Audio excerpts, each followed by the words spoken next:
Hello, everyone, and welcome back to another episode of The Lo and Zoe Show. Hooray, I'm excited. Me too. I'm so happy to be back. It's Monday morning, and I just feel like this is just like the best, I love my job.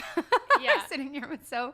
And we had an episode idea after listening to the 2 episodes that went out last week. Do you want to talk a little bit about what that was all about, Zoe, in case you guys missed them? Yeah, in case you guys missed them, pause right now and go right back to the episodes where we introduced Coach Dan. And we interviewed who is my relationship coach and Lauren's friend, Dan. He is absolutely amazing, and he shared a lot of insights about love and coming from love and relationships and relationship patterns. And whether or not you're in a relationship or not, this content is absolutely eye-opening for just how you're going to choose to live the rest of your life. Are you going to choose to live the rest of your life in love, whether it's in relationships, friendships, business, anything that you're doing, or are you going to choose to come from a place of fear? Mm-hmm. So definitely recommend listening to those if you haven't. Yeah. And today we are going to reflect on how learning about this concept and really applying it in our own lives and asking ourselves how we can continually come back to a place of love has really helped us transform and up-level our lives faster and more incredibly than we could imagine. Yeah, and when we recorded those episodes, I think it was in February. Yes. And so we just, one thing that's interesting listening back to them is that Zoe was sort of like completely silent the entire time. That wasn't me trying to take over the episodes. It was Zoe just sitting there like so confronted. Well, what was going on for you then? Yeah, so what was... I listened back to them. I'm like, I forget that Zoe was even there, but I know that you were.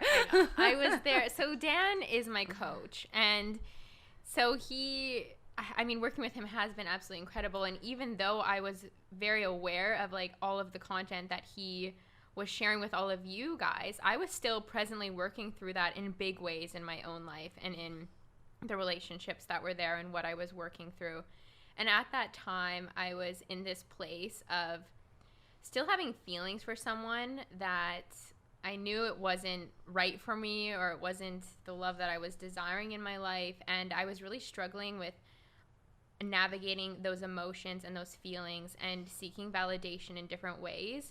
And what I've recently come to discover is that a lot of it comes back to the relationship that I have with my mom and different wounds that have been there and different wounds that were just like calling to be healed. So even though I could recognize that this person wasn't right for me, I was making myself wrong for them appearing in my mind and like causing these feelings. But it was just a matter of me choosing, like, how can I continue to look at this from a place of love, and how can I continue to love myself? Yeah, and I think that that's really what had us want to do an episode today, is that when we recorded those episodes, Zoe and I were both still very much in a place of fear. And it's not that, that never comes up. It's that we both feel that we've really made quantum leaps in our capacity to come from love, which has been through practice. We're going to talk about that today, in this area of our lives. And so today's episode is about our quantum leaps in love since we recorded those 2 episodes. Yeah, so let's get started. I'm Lo. And I'm Zoe, and this is the Lo and Zoe Show. We're coaches and entrepreneurs who firmly believe that an abundant mind is the key to an abundant life. On this podcast, we're going to be talking everything from how to manifest more money, travel, success in business, and beyond, to overcoming the blocks that are holding you back, to rewiring your brain so you can easily attract whatever it is you want the most in life.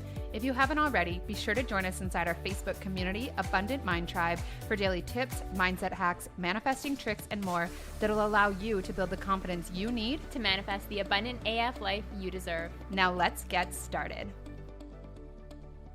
All right, you guys. So today we're not actually going to be specifically talking about like any physical manifestations in this area of our lives. We more wanted to talk about the emotional transformation. And I know that when it comes to manifestation, the world is obsessed with like the physical manifestations, as are we. We love telling stories. We love hearing stories about things that have shown up for people in a very like tactile manner in terms of more money, a fulfilling relationship, a new home, travel experience, whatever. It's really validating to see that the work that you've done it's impacting what you're getting in your life.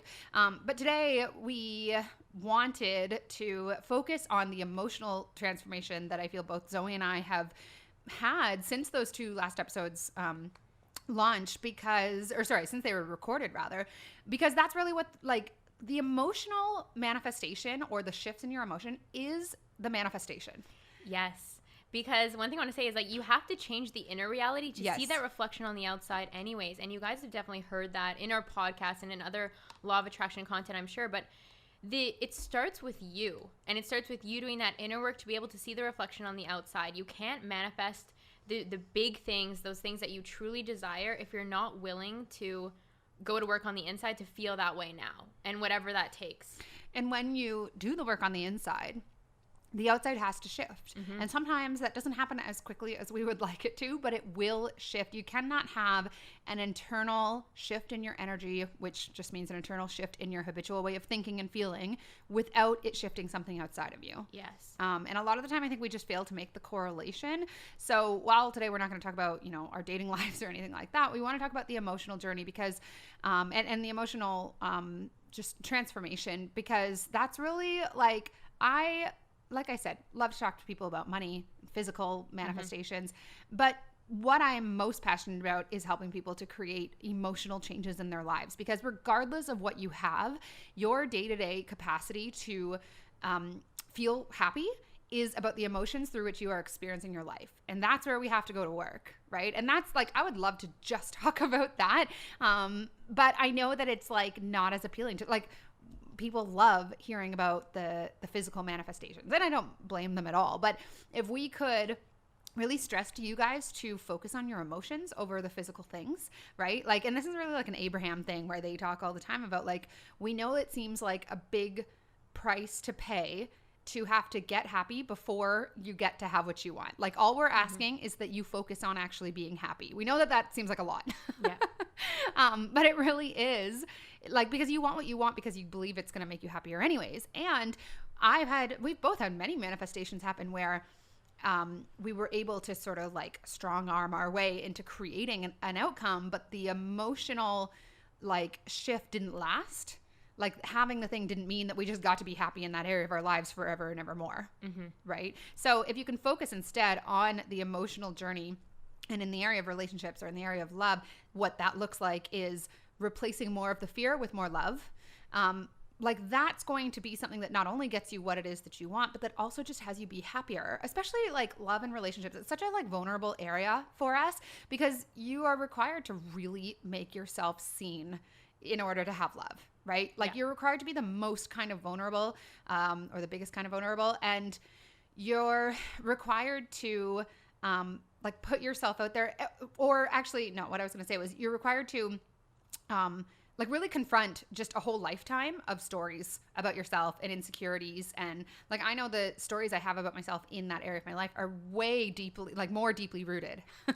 And the way that Laura says deeply rooted, so these are the stories that trigger and cause like such emotions in your body, like visceral responses. Yes, like ego backlash to the max. Yes, like this is the voice that's like beating up, because it's so hard too, because we're human beings and we naturally crave connection. It's a part of who we are. Like, we're all a part of this collective consciousness, as we've spoken to you guys about. So we want love, and it's so crazy because we know that it's possible for us, but we're the only people standing in our way from making that happen. Yes. And that's because we are so attached, or the ego mind is so attached to our stories and that way of keeping us safe from anything that we've ever been through in our life. It builds these wall after wall after wall. And as you begin to gain more awareness and raise your own consciousness, you can begin to like tear down these walls and get vulnerable, as Laura said, and choose to come from love over fear. But it's very easy to be in fear. But it's crazy because it's like we're standing on the other side of that wall and we're like, we know we want love. We know we're supposed to have love, but like, no, we're not going to do the work. I expect it to come to me while I'm in fear. Yeah. Because I don't really want to make myself vulnerable. I don't want to take that risk. And so in case you guys did, not get through both episodes last week, basically what it is about, like, as Zoe's saying, we have these things happen to us and we create these stories about, oh, men don't like me, or as soon as I'm attracted to someone, he leaves, or whatever it is. And a lot of the time it's not even to do with our dating life, right? It's actually to do with relationships with our parents or things that happened to us in the schoolyard when we were young. And so because of all that, this is just how the brain works. Something unpleasant happens, it hurts, and we're like, I'm not ever going to risk that happening again. And so we put our arm out, we put all these walls up, and then we take consistent action out of fear that in the dating world has been like, it looks like that's what you're supposed to do, right? You're supposed to wait to text him back. You're supposed to not be too available to this person. You're supposed to, let him chase you. All of this is games that have been contrived to try and overwrite the fear that people are coming from. Yeah. Right? And those games never result in the relationship that you want anyways, because they're rooted in fear. And when you're in an energy of fear, you can only receive more fear. So you're going to attract people that also have that fear. You're going to move into a place of fear as soon as you have feelings on the line that literally create that person, leaving you or doing whatever it is that you are worried about. Like, we create with our imagination. When we're in a place of fear, we're imagining what we don't want. And then we get it. And we're like, look, see, I was right. Exactly. And one thing we have mentioned to you guys in the past on this podcast is the concept of doing versus being. So when you're doing, you're trying. And when you're doing that, you're placing a mask on. So imagine if you're approaching the aspect of love and relationships in your life from a place of trying to be perfect, trying to manipulate a situation to work in your favor by withholding love, in the sense of withholding a text message or waiting a period of time before calling someone.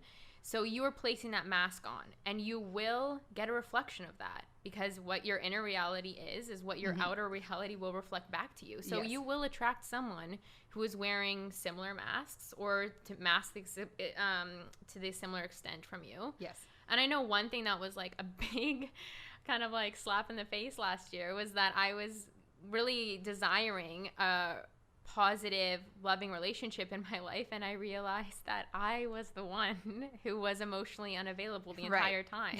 I was the one who was coming at this from so much fear and so much story, but I was so oblivious to it because I just didn't want to look.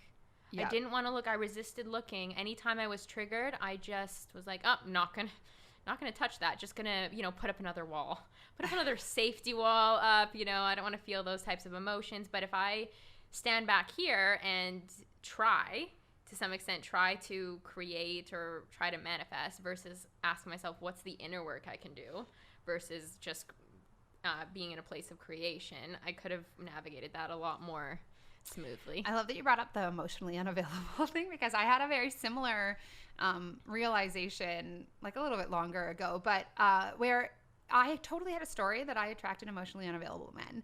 And it's so funny how we draw these conclusions about what we're drawing to us, or like, oh, I just meet all these kinds of people who are like this. And it's like, well, what do all of those people have in common? Oh, it's you. And so it was not like, if you're attracting people who are emotionally unavailable, it's because you are emotionally unavailable, and that you don't actually want someone to come into your life who could just love you, because that's way too scary. Like, we get ourselves into this place where it's hard to believe that someone could actually love us for who we are. And so someone who, might actually do that is like a huge threat to who you believe you actually are on a deeper level. Yeah. And so you attract people who that never really becomes a possibility with. Right. And that was that was such a big breakthrough for me, where I was like, I totally had a story. I attract these guys who they get so anxious as soon as it turns into anything outside of a few dates. And then I realized, well, so do I. Like, if I'm dating someone who actually wants a relationship, after a few dates, I find a reason why that's not the one. Yeah. Because the one that shows up in love, or does show up in love when you are emotionally available, is the biggest threat to your identity. Yes. The hugest threat to your ego. And some of you out there may be listening to this and you're like, I think that I show up I'm telling you, all last year, I thought that I was doing everything right. When really I just needed to look in the mirror and be like, okay, let's address the fears. Let's address all the fears that are just right in front of me and I'm not willing to look at. So any of you out there who are listening to this right now, just ask yourself. Just be open to it, because I know how easy it is to be like, oh, I don't do that. That's not, I actually do attract all the guys that are going to cheat on me or whatever. It's like, and you have a whole lot of evidence for whatever that story is. And it's not to say that like, you haven't been mistreated in the past or anything like that, but the world is still a reflection, no matter what. The world is a reflection of what you believe. And this is where like, we can't be hard on ourselves, because like Zoe's been very open about, her relationship with her mom and how that created a lot of worthiness, just narratives, or lack of worthiness narratives within you. It's not like you created, like, I mean, you were saying yesterday, you believe that you like chose this existence for the lessons, and I agree with that as well. It's a bit more esoteric, but it's not like as a toddler you like actively manifested your mom showing up the way that you like. So a lot of the time the things that happen to us that have us draw these conclusions about ourselves, we're not saying take responsibility for those. We're saying put yourself into a place of power by saying, okay, perhaps there have been things in the past that happened to me that I then created stories around, and now I'm using it as a reason to hold the world at an arm's length. Yeah, and in that way, in identifying it for what it is, for calling it out for the truth of what it is, the facts that happen. So, for example, my mom having postpartum depression, I made that mean a whole lot about my personal worthiness when that was something to do with her. But in the way that I've like grown up, raised my consciousness, raised my awareness, I can look back on everything that happened and I can continue to pull back my power from that situation. Not give my power, not give meaning to like not being good enough. Like I can continue to look at that, see what's showing up for me when I am triggered in romantic partnerships, because oftentimes when we are triggered in romantic partnerships, there's a lot of connections with our parents or how we were raised or the homes that we lived in. So when you are triggered, ask yourself like, okay, when was the first time I remember feeling like that, and see if you can pull out a narrative that was within your household or something that you gave meaning to that is a reflection of that. And then you can look at it for what it truly is and choose not to give your power to that story anymore, because it's just a thing that happened that you created a meaning around that doesn't change who you are. It's just a way you chose to view yourself, but it doesn't have to be like that anymore. Yeah. I'm just thinking like I'm just sort of reflecting back on like people I've dated and relationships that I've been in. And a lot of women have this sort of pattern, which is 100% like, I feel like it's just a story, but this pattern of attracting like really, really nice, available guys who we then like sabotage in some way, or just say like, he's not the one. And I mean, I've dated quite a number of guys who are like wonderful, wonderful people. Mm-hmm. And yeah, and it's not to say any of them like were the one that I was meant to be with, but looking back on it, it's like, it's really that you're not attracted to someone who doesn't confirm who you are on an identity level, as So said, on like a subconscious level. You are attracted to the person who makes you feel the way that you believe you deserve to feel. Yeah. Right? And so like I just, myself included, and a lot of my girlfriends have like dated these incredible guys, and yet they're like, yeah, but there's something missing, or like he just doesn't quite do it for me, and vice versa. I've seen it with guys as well. And it's a lot of the time just that person doesn't confirm for you the fear that you're coming from. Like they're not validating. Am I making sense with that? Yeah, because what's coming from me is, as you're saying that, it's like a matter of identifying what love has meant to you in your life, right, and how you're choosing that in your reality right now. So when I was growing up, love in the sense of like my mother, it was absolute chaos. So naturally, when I attract someone who's giving me this roller coaster, chaotic type of relationship, because that's what I'm drawing in as love. That's what I've made love mean to me. You should work for it. Yeah. And it's a matter of like releasing all those layers and understanding, no, love is like pure, unconditional. And then you will begin to see a reflection of that in your outer reality. But perhaps the love, or what you knew to be true about love growing up, or based on your past dating experiences, that's all of a sudden what you've decided to call love in your life. And thus you will attract that. Yeah. And so in the last few months since we recorded that episode, Zoe and I, like, we shared, or those episodes rather, we shared in them that what the work is continuously asking yourself, what energy am I coming from in this conversation or this reaction, or how I'm acting towards this person, or how I'm even thinking about them? Am I coming from love? And we don't mean, when we say love, we don't mean conditional love that like you'll put a little bit of it out there to see if you get any back. We mean like uninhibited, unconditional love, where you're just showing up with that person's best interest and you have no attachment to how they respond to it. Yes. Or am I coming from fear? Am I holding them away? Am I acting conditionally? Am I requiring them to make themselves vulnerable before I'm willing to? And becoming super aware of where you're coming from love versus where you're coming from fear. And when you're coming from fear, looking at, okay, well, how do I shift into love? And practicing that over and over and over. So what would you say, Zoe, in the last few months of being really intentional about that. Like, self-awareness is everything, you guys, because as soon as you are able to really look at your thoughts and not making them wrong, by the way, like just becoming more and more aware, you're able, like, that's 90% of the work. You're able to then say, okay, yeah, I can be honest about the fact that I'm totally coming from fear in this situation, or I'm creating a story based on my past, or I'm whatever it is. I'm using this excuse to, like, not really let this person in. So what would you say in the last few months of, like, really, because I feel like things clicked for you when we were to another level when we were recording those episodes, because that's why I was sitting over there just like wide-eyed and staring at Dan, like being like, oh my God. And I remember afterwards you're like, I just feel like I still have so much work to do. So what has shifted for you emotionally in the last few months? Wow. So much. A lot has shifted, but the beautiful thing is like, I chose to do the work, which I'm going to acknowledge, you guys, it's not easy. It's not easy stuff, but when emotions arise, when things show up for you, when like dark inner narratives show up, but just look at them, like allow them to be there. And the more that you choose not to shove those things down or suppress them or make yourself wrong, like Laura said, because if you're ever coming from judgment, that's coming from fear. It's coming from not love. You need to choose to love yourself and give yourself that compassion to navigate through your stories. And as I have chose to do some of the deeper work on my own with a coach, really practicing in my own life coming from love, whether that's in business, whether that's YouTube, whether that's in relationships, actively asking myself that question that Laura said, like, am I coming from a place of love or am I coming from a place in fear? I've seen such a reflection in that in money, in financial gain, in gains in like a relationship, and in just all over my life. It really is the inner work that it's the hard work. It's not easy. It doesn't feel good. It's not always pleasant. But the faster you choose to accept whatever's showing up for you and work through that, you will see the reflection on the outside. Yeah.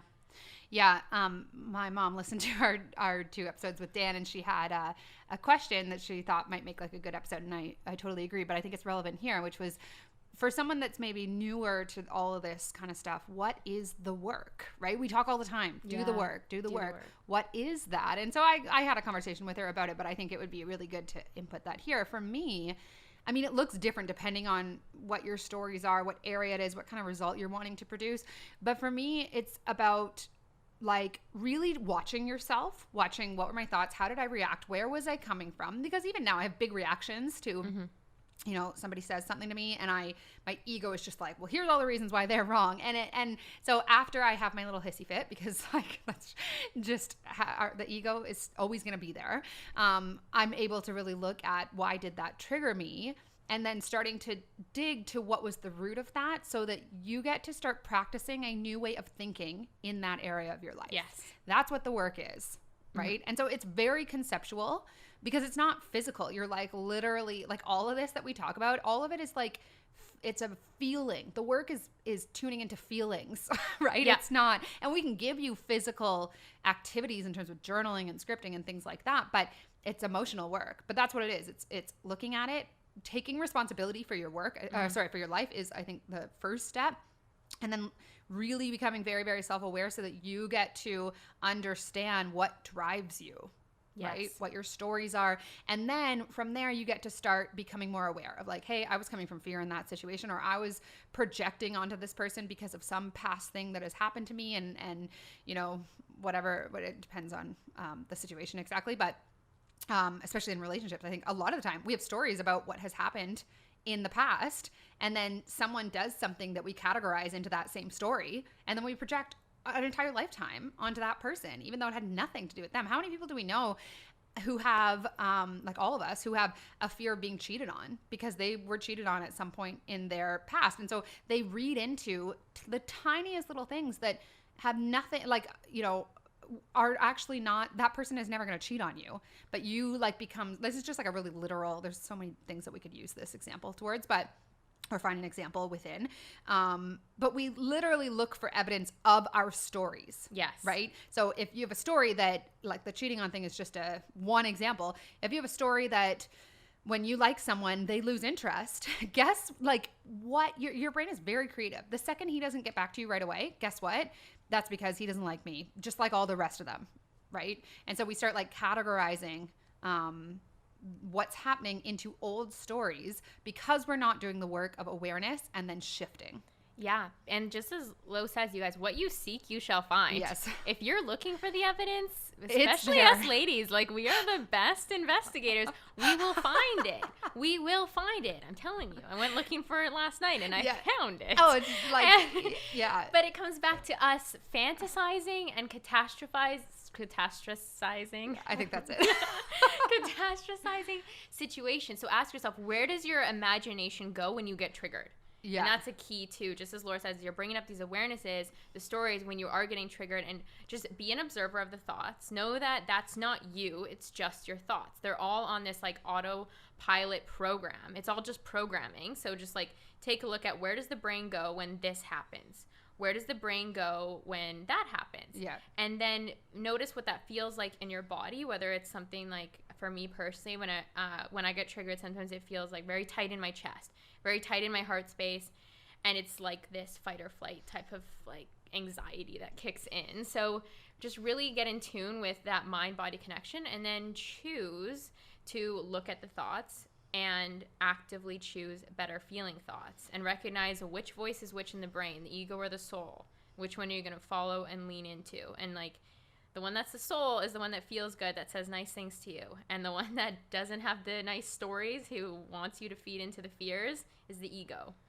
Yeah, and can I actually say, if you're newer to this kind of work, especially in dating and relationships, one of the best ways to identify your own stories is to open up a conversation with the person that you are dating. Because I have, and we've all done this, created stories in my mind that were so real. Like I was so convinced of what was happening with that other person. Like the story, it wasn't a story in my mind. Like this was the way that it was. And I had, and this is just the way that the brain works. We literally, I might have a story of like, oh, he's, mad at me or something.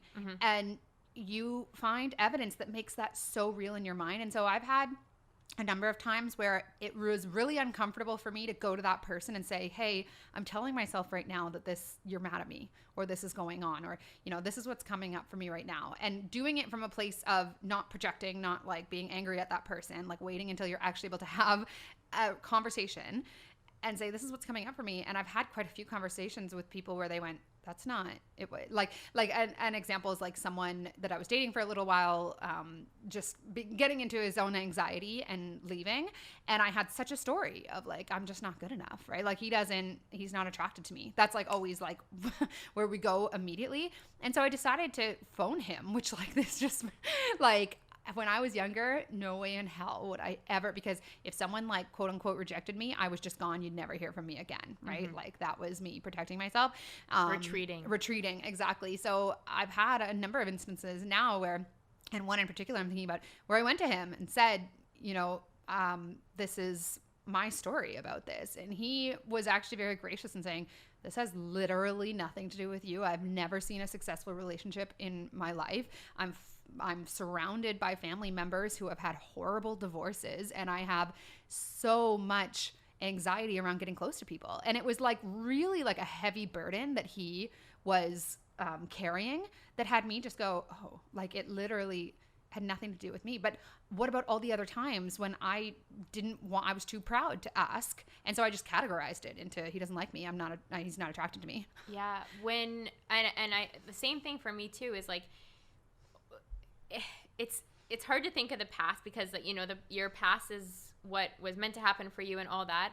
But there was a time when I was really struggling with this past relationship. After I learned all about this stuff coming from love, I started to judge myself from the past. I'm like, there were so many times when I categorized, like you said, and I retreated when really that individual probably just needed love, or like what would have happened if I showed up from love. And that's not a place to spend a lot of time because you can, judge yourself and make yourself wrong there. But think about the ways in which you chose to retreat or withhold love. And like just as Laura said, you never know what that person might have been dealing with or coming from in themselves that was presenting itself as their own fears. But we create our own stories. It's like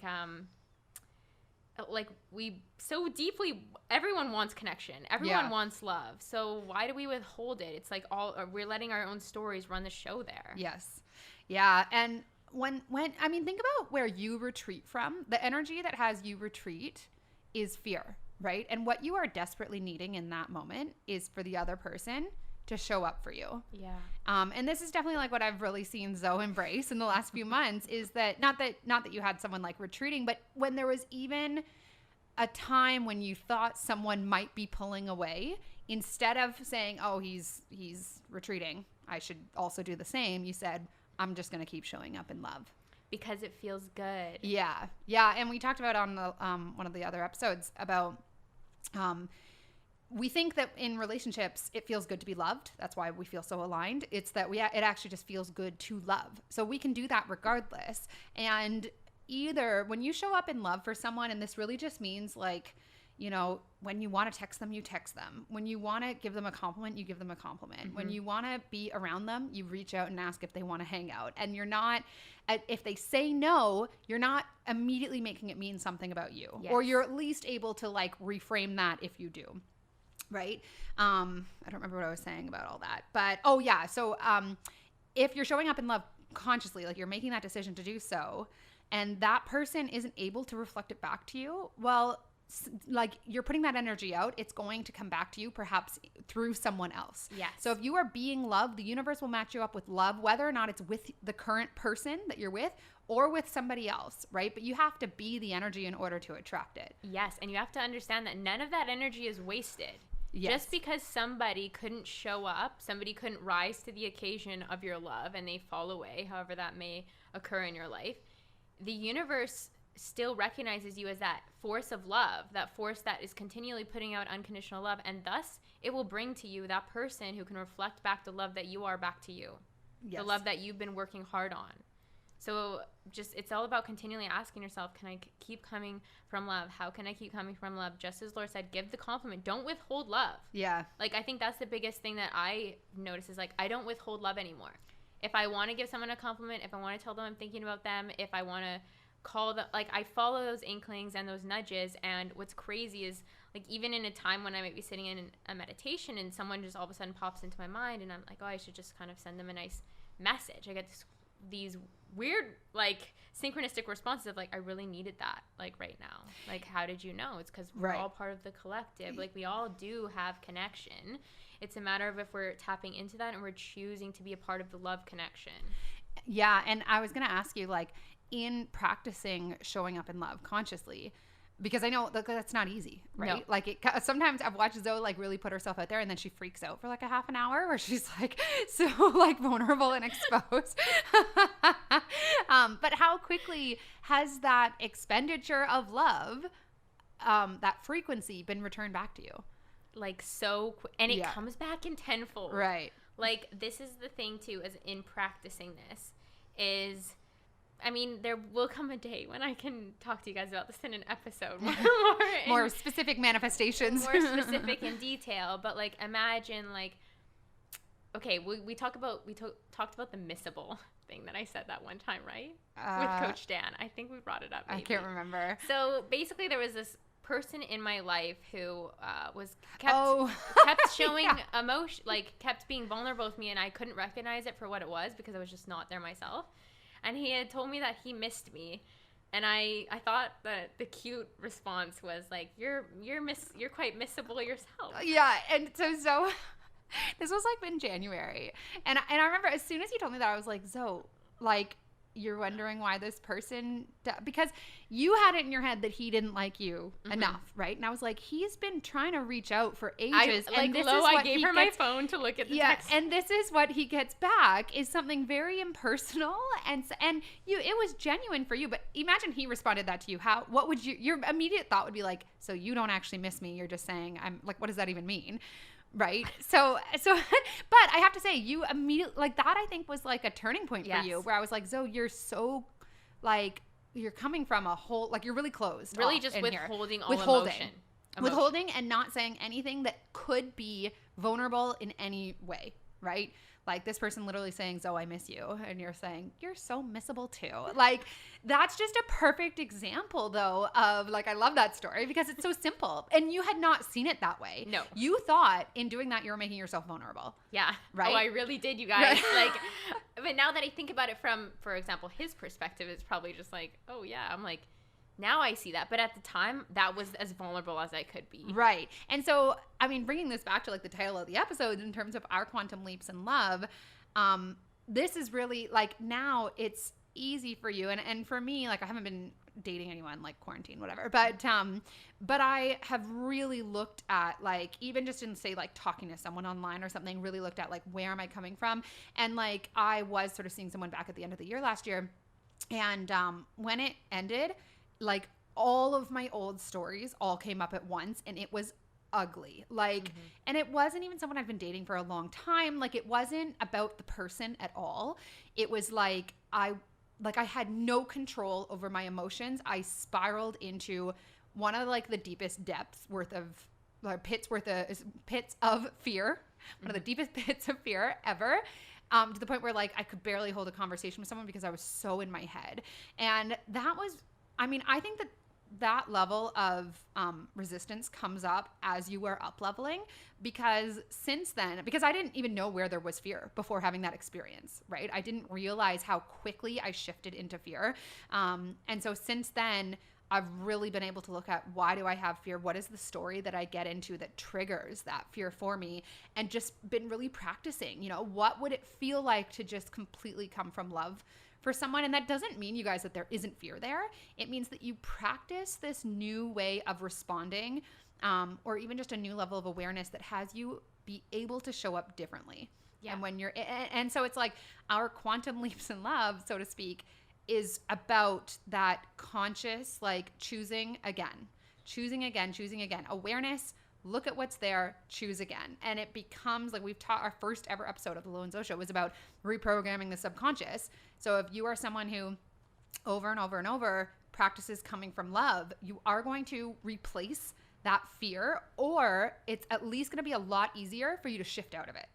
Yeah. Right? And Lo, I want to ask you, what has transformed in your life since applying this concept? I feel like for the first time ever, and like I'm 32, I like openly want a relationship, whereas it's not that I would have said I didn't before. It's that I was blocking it on all, like so many different ways, where I would say, yeah, I want a relationship, but then anything that resembled a relationship that came my way, I had all these reasons why it wasn't, you know, because there was just such a like deep, dark, like shadow area in my subconscious full of fear that had it be much easier for me just to be on my own, which is comfortable, and I feel free, and I don't ever have to look at all this kind of stuff. And so for me to really look at like, you know, what has to transform so that because I know that I want, like everybody wants connection. Everyone wants love. Everyone wants someone to share all that kind of stuff with.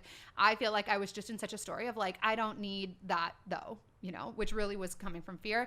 I definitely feel, I mean, I feel like I'll have to start dating someone to really see where there is still work to do, because that's when you are most, when you see the most of what you still have to work, or like when confronted, yeah. Like, yeah, when it's being shown to you, mirrored back to you. And that hasn't happened, but I just feel like I'm more prepared, because I know that like what happened with the last person I was dating in terms of just spiraling into a pit of fear that I could not pull myself out of. I just know that couldn't happen to that extent again. Before I could recognize it and say, oh, I'm just coming from a lot of fear and I don't have to do that. And so shifting, I know that my capacity to shift is like, I mean, I don't even think I had that capacity before at all.